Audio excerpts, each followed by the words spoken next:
నాగర్ కర్నూలు జిల్లాలో కృష్ణానది ప్రవాహానికి పరివాహక ప్రాంతాల్లో పంటలు నీట మునిగాయి.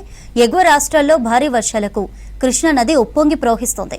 దీంతో కొల్లాపూర్ నియోజకవర్గంలోని పెంటలవెల్లి, చిన్నంబావి మండలాల్లో 5,000 ఎకరాల్లో నువ్వులు, మినుముల పంటలు మొత్తం నీటిలో మునిగిపోయాయి.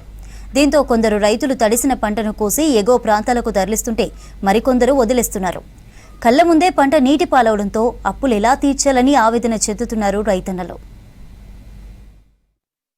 మేము ఎప్పుడే కానీ నీటి మునుగుల భూములు 4 నెలలు ఇంకా పంట ఇదని వేసుకుంటాం. మినువులు కానీ నువ్వులు కానీ ఏంటివన్నీ వేసుకుంటాం. మాకేందంటే ఇదే నీటి మునుగుల భూములు వేసుకునే ఉండేతలు ఏంది లేదు ఇక్కడ. కాబట్టి ఓ 10 ఎకరాల భూమి వేసుకున్నా. నేను వేసుకున్నా కానీ 9వ నెలలో నీళ్ళు వస్తాయి, ఎప్పుడైనా అట్నే వస్తుండే, ఇప్పుడు ఉడక అట్నే వస్తాయని వేసుకున్నాం. వేసుకున్నాక ఏమైందా అకామతగా 6వ నెలలనే నీళ్ళు వచ్చినాయి. పైన వర్షాల ప్రకారంగా నీళ్ళు వచ్చినాయి. మేమేం చేయలేకపోతున్నాం, అంతా నీటి మునిగిపోతుంది సార్. మీరే ఏమన్నా చేసుకోరు. 5 లక్షలు మాత్రం ఖర్చు వచ్చింది 10 ఎకరాలు వస్తే. 6 నెల 7 నెలలు కాకుండా 5వ నెలలో వచ్చింది సార్.